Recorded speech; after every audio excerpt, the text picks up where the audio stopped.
Welcome to সূচক NEET biology. তাহলে এইবার আমরা দেখব হচ্ছে ফাইলাম হেমিকর্ডাটা। তো আমরা কর্ডাটার আগে পর্যন্ত প্রায় পৌঁছেই গেছি, এবার লাস্ট ফাইলাম হেমিকর্ডাটা পড়ব।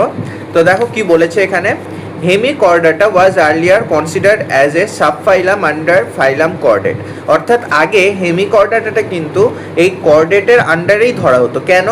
কারণ এই হেমিকর্ডাটার থাকে হচ্ছে একটা জিনিস যেটাকে আমরা কি বলি, স্টোমোকর্ড। এবার এই স্টোমোকর্ডটাকে আগে ভাবা হতো, সায়েন্টিস্টরা ভাবতো ওটা হচ্ছে নোটোকর্ড।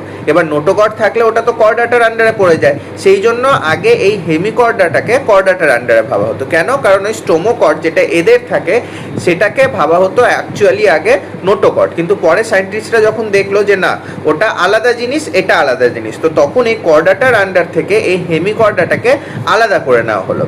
তারপরের লাইনটা কি বলেছে, but now it is place as a separate phylum under non chordate. তো কেন নন কর্ডেটের মধ্যে এটাকে আবার আনা হলো? অবভিয়াসলি তোমরা বলতে পারছো কারণ এর নোটোকর্ড থাকে না, এর থাকে stomochord. Hemichordata have a rudimentary structure in collar region call stomochord, যেটা আমি বললাম। তো এই স্ট্রাকচার সিমিলার টু নোটোকর্ড। তো এইটাতেই সায়েন্টিস্টরা আগে কনফিউজড হতো, ওরা ভাবতো যে এই স্টোমোকর্ডটা রয়েছে এটা অ্যাকচুয়ালি নোটোকর্ড, তো সেই জন্য ও কর্ডাটার আন্ডারে ছিল।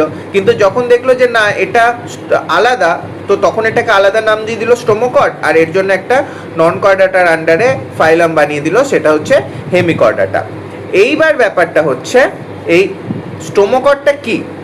তো স্টোমোকর্ডটা হচ্ছে, দেখো এখানে যদি আমি দেখাই নোটোকর্ড আর স্টোমোকর্ডের রিলেশনশিপ, তো এইখানে কি বলেছে দেখো, নোটোকর্ড হচ্ছে a flexible rod like structure found in the embryo of all chordate.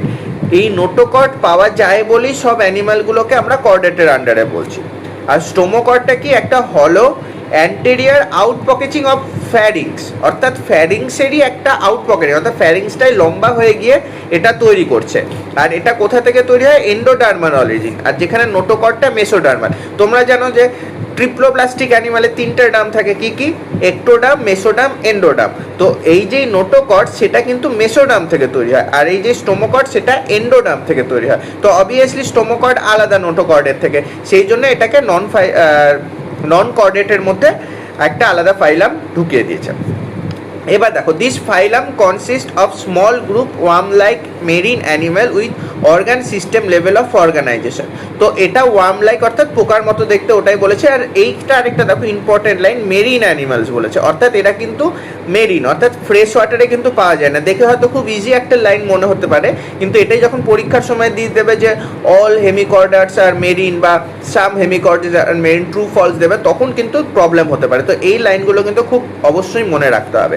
Marine animals with organ system level of organization, they are bilateral symmetry. Obviously bilateral symmetry তো সেই আগে থেকে চলে এসছে, তো অবভিয়াসলি ওর পর থেকে বাইল্যাটারাল সিমেট্রি হবে, ট্রিপ্লোপ্লাস্টিক হবে, সিলোমেট হবে। তো এই তিনটা আলাদাভাবে বলার কোনো ব্যাপারই নেই, কারণ অলরেডি আগে আমি কিন্তু যখন ওই চার্টটা পড়েছিলাম ওখানে বলে দিয়েছিলাম।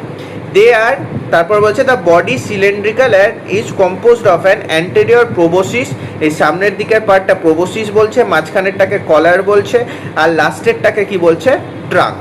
হ্যাঁ, তো তিনটে পার্টে বডিটা তৈরি, প্রোবোসিস, কলার, ট্রাঙ্ক। সার্কুলেটরি সিস্টেম এদের ক্ষেত্রে কিন্তু ওপেন। এবার ওপেন সার্কুলেটরি সিস্টেম কি আর ক্লোজ কি সেটা আগে আমি বুঝিয়ে দিয়েছি, তো এদের ক্ষেত্রে এটা open circulatory system. Respiration takes place through gills, আর এক্সক্রিটরি অর্গান হচ্ছে প্রোবোসিস গ্ল্যান্ড। তো অবভিয়াসলি নাম শুনেই বুঝতে পারছো প্রোবোসিস গ্ল্যান্ড বডির কোথায় অবস্থিত থাকবে, অবভিয়াসলি প্রোবোসিসের জায়গাটায়। হ্যাঁ, আর কি বলেছে এখানে, সেক্সেস আর সেপারেটেড, অর্থাৎ ছেলে মেয়ে আলাদা। ফার্টিলাইজেশন এক্সটার্নাল, অর্থাৎ শরীরের বাইরে মেল গ্যামেট আর ফিমেল গ্যামেট ফার্টিলাইজ করে জাইগোট তৈরি করে। ডেভেলপমেন্ট ইনডিরেক্ট, তার মানে কি এদের লার্ভাল স্টেজ রয়েছে। এবার এক্সাম্পল কি, ব্যালানোগ্লসাস আর স্যাকোগ্লসাস। এই যে এখানে দেখতে পাচ্ছ, এটা হচ্ছে ব্যালানোগ্লসাসের এক্সাম্পল। আর যদি দেখতে চাও অ্যাকচুয়ালি এই যে এই ধরনের অ্যানিমালগুলো হয় দেখতে, ব্যালানোগ্লসাস আর স্যাকোগ্লসাস। তাহলে হয়ে গেল। তাহলে এর পরের লেকচার থেকে আমরা শুরু করব কর্ডাটা।